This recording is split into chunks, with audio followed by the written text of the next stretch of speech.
The Cleveland Cavaliers just put up a statement win against the Detroit Pistons. Are they now the class of the East? Or with their win, does New York keep pace? It's Locked On NBA Game Night. Let's go.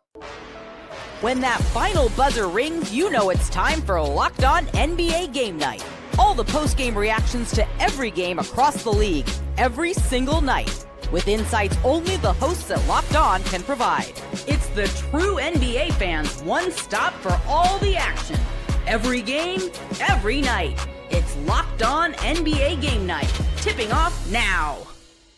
Welcome to another edition of Locked On NBA Game Night. Every game, every night. We are part of the Locked On Podcast Network, your team every day. Now, the number one sports podcast network. On Wednesdays, I'm your co-host, Jake Madison, at NOLA Jake on Twitter, host of the Locked On Pelicans podcast. And I'm John Karalis, at John_Karalis on Twitter, and host of the Team Jake Forgot in the Open, the Locked On Celtics podcast. I'm sorry, you're here. They're not playing tonight, so we're going to focus on the two teams in the East that won.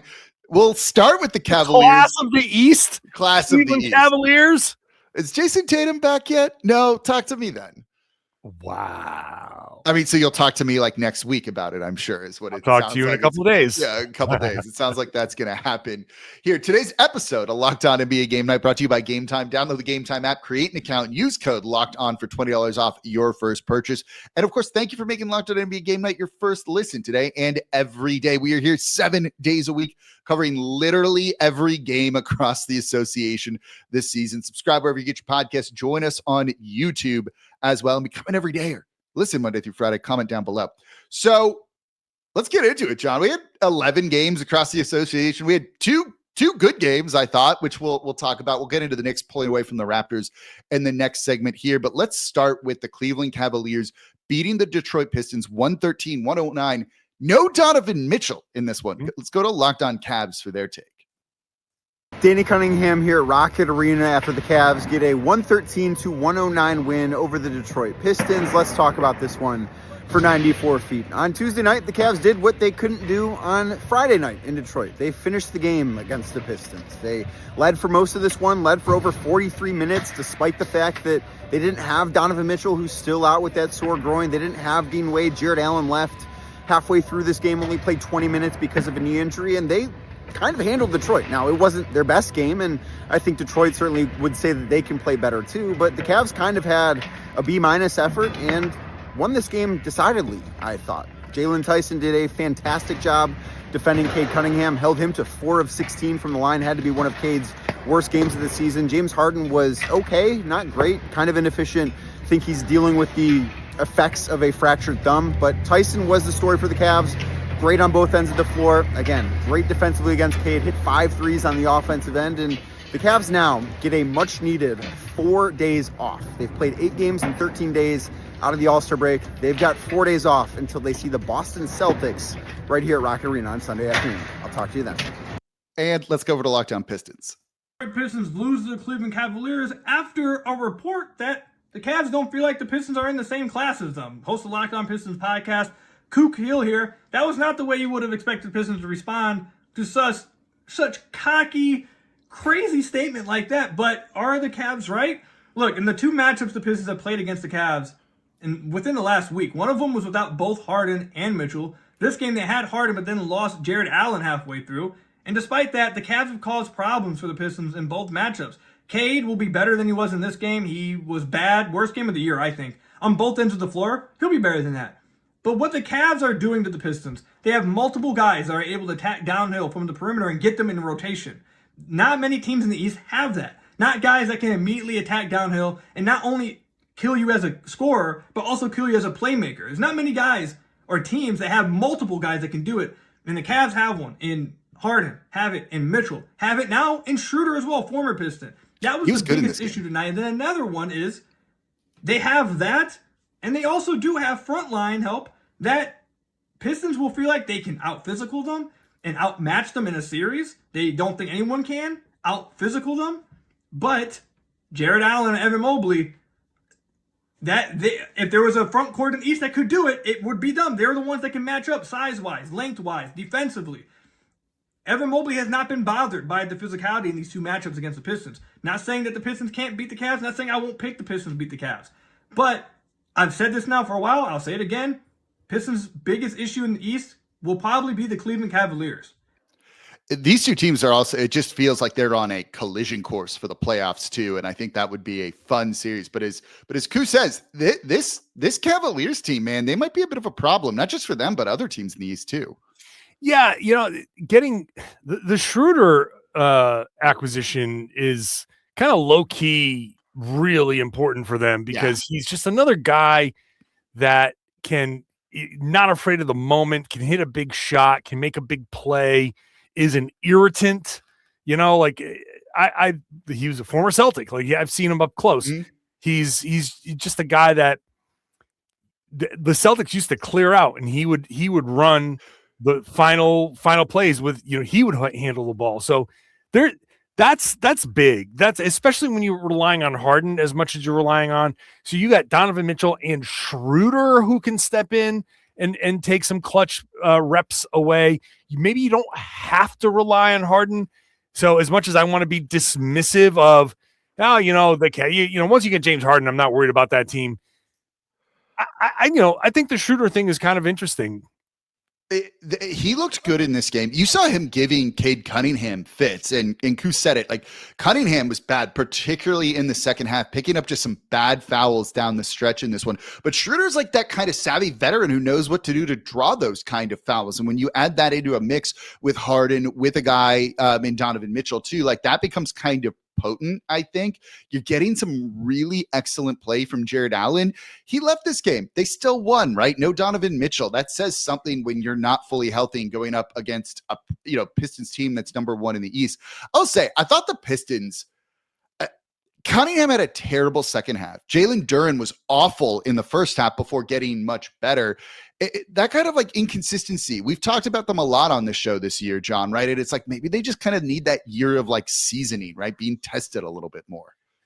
Well, first of all, Cade didn't just have an awful second half. He scored 2 free throws in the second half. Yeah, he was bad. And it came late. Like that. Yes, they need to be tested. Yes, they need to find the weak points. And I've been a proponent of go into this postseason with what you have, make your moves this summer, see who can step up, see who can't, see what you really, really have in these pressure situations. And so, yeah, this is good. I enjoy that they have a foil. I enjoy that they have a type that can irritate them. When you're the number one seed, a lot of people are going to say, well, now you should get to the NBA Finals. I don't think anybody really fully with their chest was saying Pistons are going to make the NBA Finals this year. They are kind of like ahead of schedule. So if you look at this team and say, well, what is it about the Cavs that bothers you? Or do you get somebody do you go out and acquire somebody that kind of matches up, that can give you that thing that you're missing? So that's I think more of what this season, what this playoff run is going to be about. But also, I would just caution Cavs fans. The Cavs have not exactly been dominant playoff performers. Their history is not good.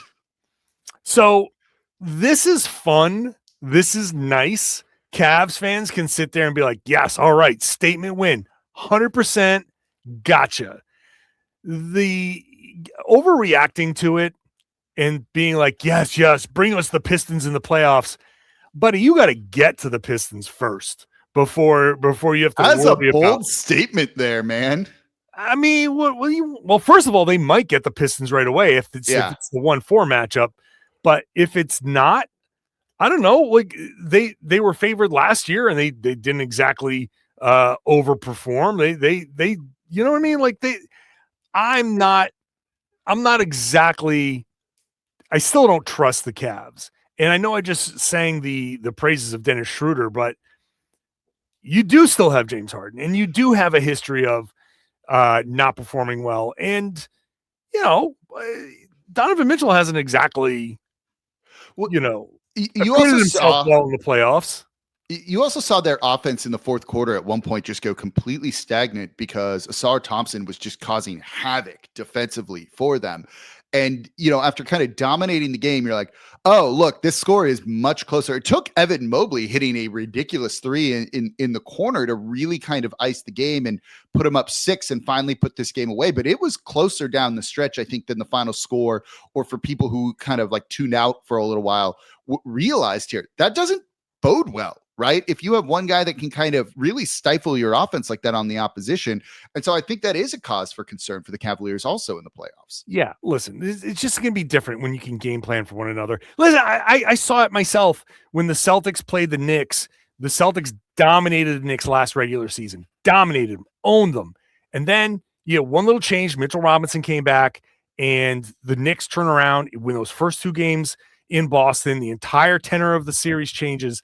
When you can game plan, when you have a little, even if you get like just certain guys healthy, certain guys playing well, certain matchups back, that just it can change everything that you thought in the regular season. So yeah, like I said, it's nice, but don't count on it. Just don't count on it. A playoff series when you can game plan for one another is a different animal.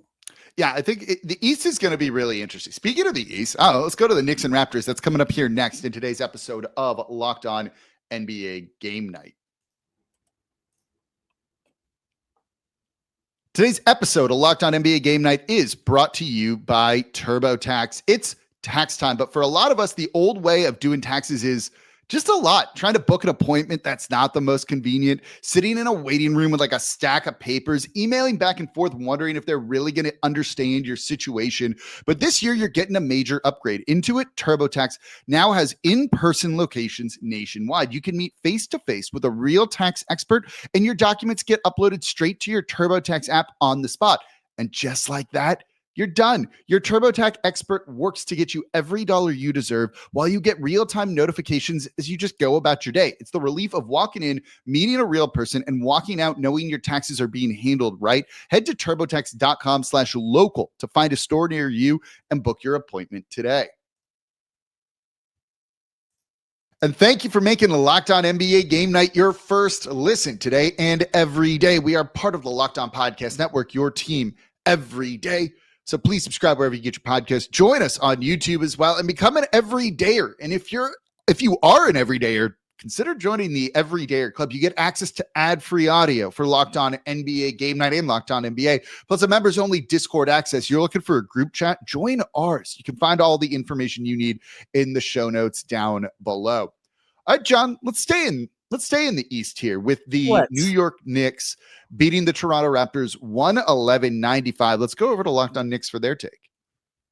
Man, oh man, would the New York Knicks like to see the Toronto Raptors in the first round of the playoffs. What's up, guys? I'm Gavin Shaw of the Locked On Knicks podcast. A 119-95 victory for the Knicks over the Raptors marks their 12th straight win over Toronto. For now, the Knicks are the 3 seed. The Raptors are still 2 games up on the Sixers for the 5 seed, so the matchup is not slated to happen, but the Knicks just seem to have Toronto's number. Whatever happens in the first quarter of the game, in this case, Toronto controlled the bulk of it. The Knicks just seem to, over and over again, pull away in the second half against this team. This time around, allowing just 14 points in the fourth quarter. Couple of things standing out in this one. I loved OG Anunoby's early aggression. 11 first quarter points from him, consistently leveraging the attacks of Jalen Brunson and other Knicks to turn into probes for jumpers, dunks. He was all over the place in the first quarter. The Knicks bench continues to shine. Mohamed Diawara is making an incredibly compelling case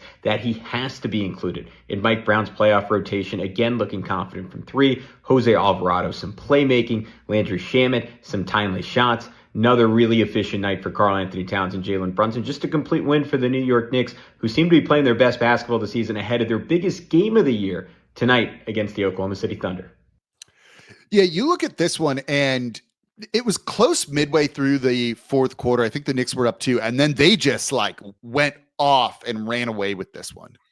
Yeah, and the Knicks, they're capable of doing that when you have healthy Mitchell Robinson, it just changes the dynamics. I think we've talked a lot about that this year. It's just a complete game changer for the team. Yeah. And adding Alvarado to the bench just adds that, you know what that means. Like if you look at his stat line in this, right? Jose Alvarado, 4 points, plus 19, team high on the night. Cause like, that's what he does, man. Yeah. With the 5 assists, it's just one other little thing that when you're as good as the Knicks, those little tweaks that just little kind of focuses things in. And when the Raptors get 8 points from their bench, that's going to be a recipe for disaster, especially when Gavin said that, the Knicks bench did a good job. So, and that's what helps them pull away.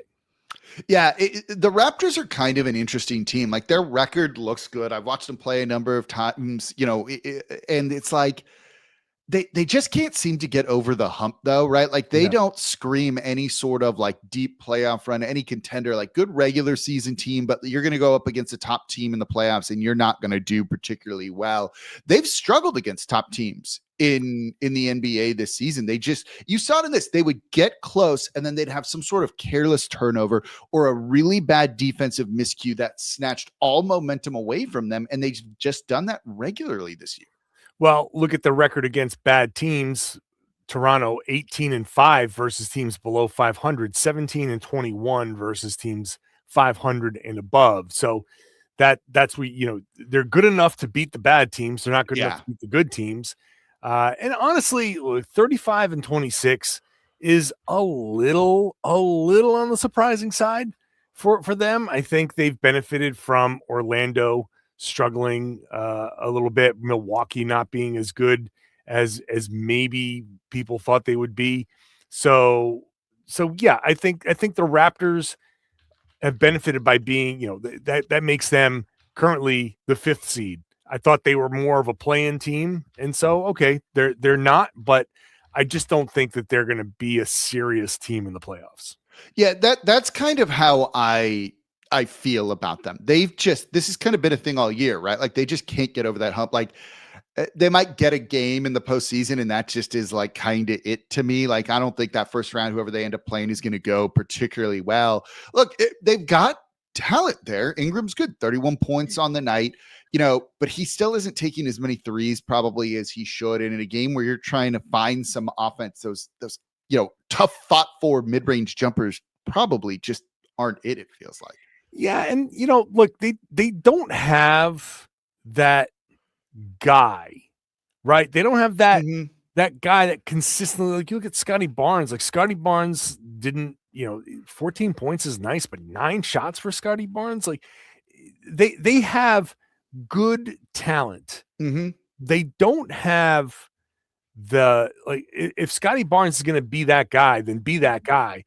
And I just don't think he's like number one championship like guy, right? He's a great player, but who's your Jalen Brunson? It's who's the closer, right? Like who's the guy that when you need a bucket is gonna go and get you a bucket? It's Scotty Barnes being as well-rounded as he is. Look, when you expend the energy he has on defense, right? Like it makes it tough to be a closer. You're gassed, you're tired by the time you hit the fourth quarter. Ingram's shown that ability, I think, at times to his game. I got to watch him for a long time here in New Orleans, but like it's always felt like he's missing something when it comes to that. He has the numbers of that guy sometimes, but it doesn't feel like he is. Exactly. Right? Like, he's supposed to be that guy. I think people think but he's not. He's not.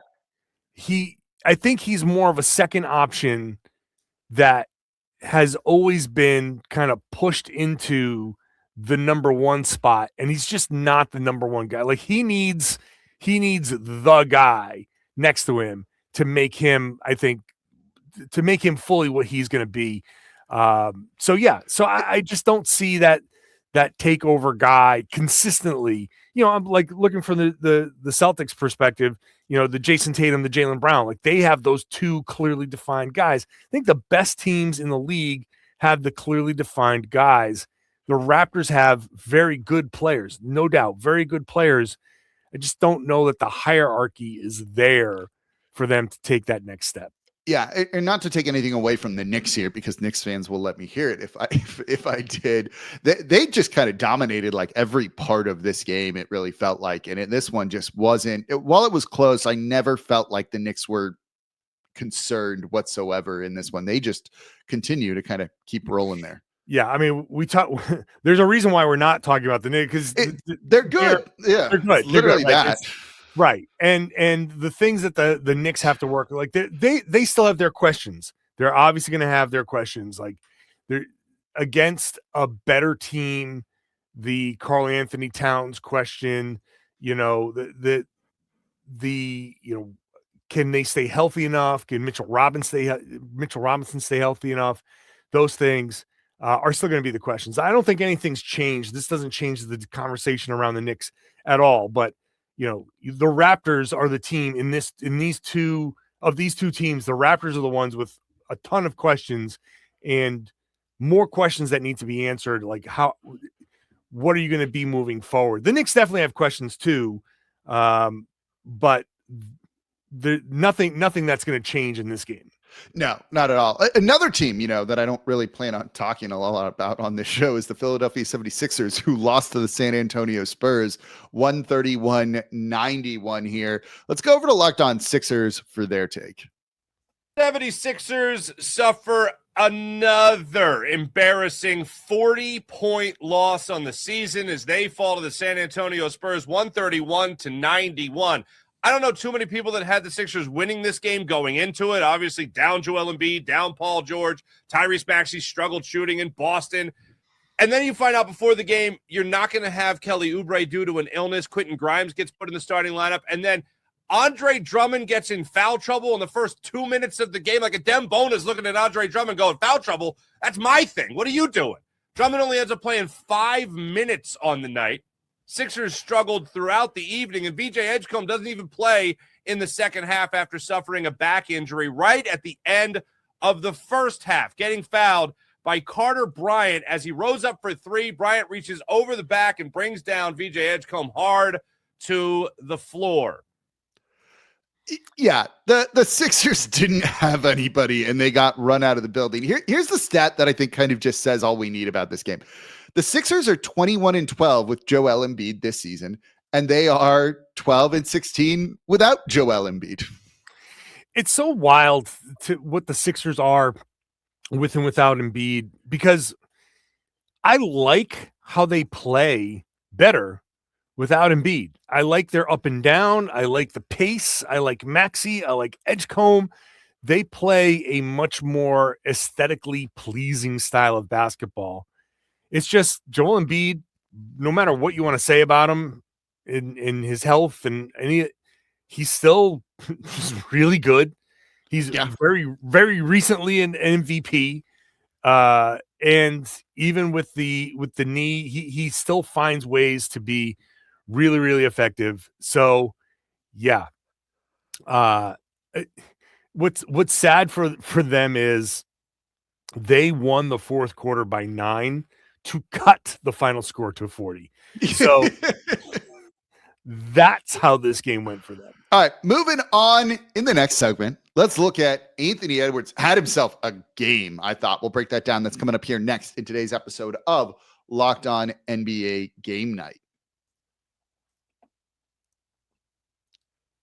Today's episode of Locked On NBA Game Night is brought to you by Game Time. There's nothing like being in an NBA arena, the crowd, the energy, the moment. Getting tickets, though, that part hasn't always been so simple. And so that's why Game Time has become the go-to ticketing app for scoring tickets fast without the hassle. Puts the advantage back where it belongs with you, the fans. You can pull up Game Time, look at an upcoming NBA game. You're going to have tickets within minutes. What I love, the all-in price up front. There's no surprise fees at checkout. If you're on the road, you're going to a venue you've never been to before. The view from your seat before you buy is just going to give you peace of mind. And they have great last-minute options too, with NBA tickets showing up at solid prices. And everything just feels quick, intuitive, and stress-free from start to finish. Take the guesswork out of buying NBA tickets with Game Time. Download the Game Time app, create an account, account. Use code Locked On for $20 off your first purchase. That's code LOCKEDON for $20 off. Download the Game Time app today. And remember, it's gametime.co, not .com.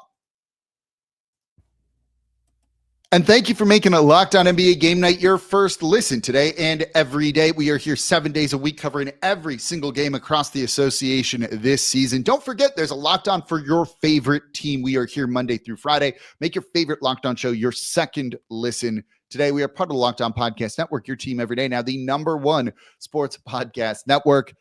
John, we got through the good games, the interesting games, and then it's a whole lot of nothing here. Good teams playing bad teams, and they all went how y'all were expecting. Let's start. This one was somewhat surprising, closer than it should have been. The Minnesota Timberwolves beating the Memphis Grizzlies 117-110. Let's go over to Locked On Wolves. Anthony Edwards drops 41 points, and the Timberwolves hold off the Memphis Grizzlies to win by 7 for their 4th consecutive win. I'm Ben Beacon, host of the daily Locked On Wolves podcast. This thing was ugly through most of it. The Wolves were down by 11 in the first half. They were down 5 at halftime to Memphis, and it took until midway through the third quarter for the Timberwolves to grab a multi-possession lead in this game. Thankfully, Anthony Edwards was awesome in the first quarter. He was phenomenal in the fourth quarter as the Wolves built what became a 17-point lead at one point. Ant had a stretch where he scored 10 straight points. It included a crazy step-back three from about 30 feet, a great block at the rim on the other end of the floor. Just a classic Ant taking over the game stretch, which was sorely needed. There was a lot missing in the middle stages of this game. And another one of those games where the Wolves played down to their competition for a lot of it. Some hot shooting by Memphis early helped, but ultimately they put away the Grizzlies down the stretch. For the 4th straight win, again, Ant with 41, Julius Randle had 23, 11, and 4 as the Wolves won their 4th straight. Let's go over to Locked On Grizzlies. Memphis Grizzlies fans, in case you were getting weary of the tank, in case you were saying, gosh, what is this all for? Anthony Edwards of the Minnesota Timberwolves reminded us all just what this is about against the Grizzlies on Tuesday night. I'm Joe Mullinax of Locked On Grizzlies, and Anthony Edwards looked every bit the superstar that he is, the new face of American basketball, while John Morant, the former future face of American basketball, looked on. Edwards was the truth. He helped get Minnesota to the finish line in a game that was more competitive at times than it probably should have been for the Timberwolves, all things considered. They have loftier aspirations than what the Grizzlies are currently looking to do, but this is why you tank. The NBA system is incentivized for teams like Memphis in this spot to go out and try to get the most talented player that they can, and the best way for a small market in particular to do just that is through the NBA draft. So keep earning the best odds at those ping pong balls, Grizzlies. Hopefully it pays off in the long run. That's bait, and I am not taking it whatsoever. Anthony Edwards is awesome. That's all I got. Yeah, unless we want this show to go 50 minutes, let's move on.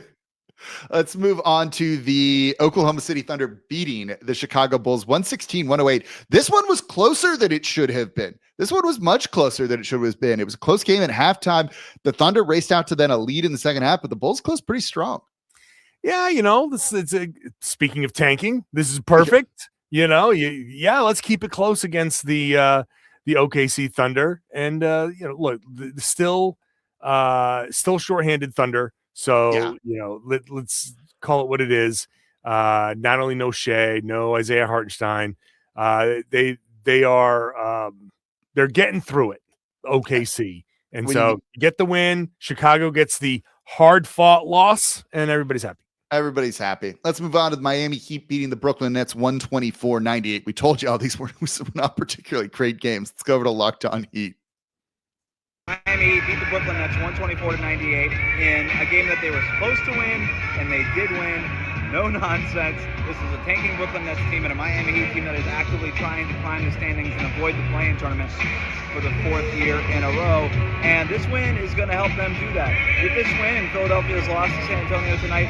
The Heat are going to inch closer to the Sixers for that 6th seed. They are now just one loss in that loss column behind the 76ers with another game against this tanking team, this Brooklyn Nets team at home. on Thursday. A big chance for the Heat to climb the standings here. This week, they were led by Bam Adebayo, who had put on a sublime two-way performance in this game, dominated defensively, did just enough offensively, was the hub on offense for this team.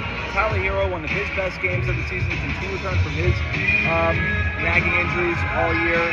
One of his best driving games this season. That two-way, that tandem there led the way for the Heat in this one. Bam Adebayo. Oh, go ahead. I would say I would call that win outstanding. There you go. Khalil Ware and Bam Adebayo combined for 11 steals in this one. That's also outstanding. That's pretty good too. I would say. All right, moving on to the Orlando Magic beating the Washington Wizards 126-109. Let's go over to Locked On Magic. This is Philip Rossman-Wright, the host of Locked On Magic here at the Kia Center as the Orlando Magic defeat the Washington Wizards 126-109. Just a clinical effort, just what you're supposed to do against bad teams. No offense to the Washington Wizards, it's no offense to Locked On Wizards. Just doing what you're supposed to do against teams that are injured and don't have their full complement of players. Orlando pounded the post with Paolo Banchero, got 37 points from him. A lot of it coming from the interior. Didn't take a lot of shots. Didn't need to take a lot of field goals to make this one happen. The Wizards are severely undersized, and the Magic took advantage of those opportunities. But really, this game comes down to how you play against your standard, because the Wizards are a team that are going to allow you to make mistakes. They're going to allow you to be sloppy. They're going to allow you to just kind of try to out-talent them, and that's kind of how they get you sometimes, because they do have a lot of talent on that team, even in their injured state. And the Magic kind of futzed around a little bit. They were kind of mediocre in the first half. They led only by 3 at halftime. But Orlando buckled down and really played to their standard. Their defense was hounding. They moved the ball. They got the ball to great scoring spots, and they're able to take care of the Wizards. Not a lot else to say about this one. You're supposed to beat these teams. You have to beat these teams when you're in a playoff chase like the Magic are. And the Magic took care of their business tonight at the Kia Center. He didn't say tanking. Everyone's tanking in this segment. Everyone has been. We're playing our own form of bingo here on Locked On NBA. I can play the bingo game too. Yeah, you can do it as well. The everydayers get that reference. All right, Dallas Mavericks losing to the Charlotte Hornets 117-90. Let's go to Locked On Mavs. Number one in the NBA in terms of how many games they've made this season where they've hit 3 or less threes. They're up to 3 now. The Orlando Magic, you're on notice. You have 2. You have the rest of the season to get 1 more, because this Mavs team just cannot create any threes. This offense is brutal. They don't want to create. It's tanking. It's the end of the season. I get it, but man, this offense just lacks creativity. It lacks any kind of way to get guys shots in any way. The Mavs have this guy, John Poulikitis, who is the new two-way guy the Mavs signed. He played 14 minutes in his debut for the Mavericks, and he's taking 8 threes a game, shooting 47% in the G League. The Mavs can only create 1 shot for him the entire game from 3. They just 3 of 22, and that is the difference in this game. The Charlotte Hornets, 20 of 51. Like, you look at the difference between these two teams. In the last month, LaMelo Ball, Brandon Miller, and Con Knippel combined are taking more threes per game than the Dallas Mavericks are. It just is not a 2026 NBA offense anymore.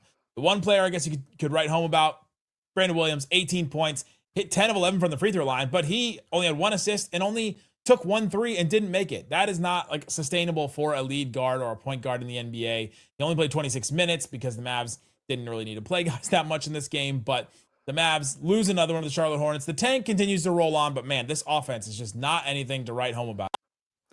There's a theme here with these games on the back end of this show. Doncic, who beat my New Orleans Pelicans 110-101. Let's go over to the Lakers. This is Andy Kamenetsky, co-host of the Locked On Lakers podcast. The Lakers get a 110-101 win over the Pelicans in LA. Both sides often quite sloppy in this contest. 41 combined turnovers, 50 combined points surrendered off those turnovers. But the Lakers gave up 8 fewer points off their mistakes, and they were the team turning the ball over less often in the fourth quarter. That made a huge difference, as the saying goes. Timing is everything. Very entertaining game, very energetic game, not necessarily a very well executed game, but the Lakers managed to get their act together when it really mattered the most. Marcus Smart, several late highlight plays, 27 points from Luka Doncic, 21 from LeBron James. Good enough for a victory. For more Lakers coverage, make sure you're watching Locked On Lakers on YouTube and listening wherever you get your podcasts. Pelicans were fully healthy for the first time since 2024, where basically they had nobody on the injury report. Interesting starting lineup for them. DeJounte Murray, Trey Murphy, Zion Williamson, Sadiq Bey, Herb Jones technically starting at center in this one. Ooh. Well, no tanking because you don't have a pick. No, they can't tank. They just lose. It's just kind of sad. That's the extent of it. Sorry. Hey, look, important win for the Lakers trying to avoid the play-in. Yeah, you got to win these type of games, and at least they took care of business down the stretch. They were significantly better in crunch time, but it was probably closer than they would have liked for a period of time. Final game of the night, Phoenix Suns beating the Sacramento Kings 114-103. Yeah.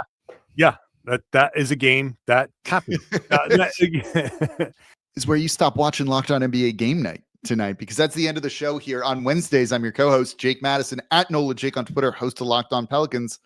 And I'm John Karalis, at John_Karalis on Twitter, host of Locked On Celtics. There we go. We know our names. It's late. Y'all get out of here. We'll see y'all next week.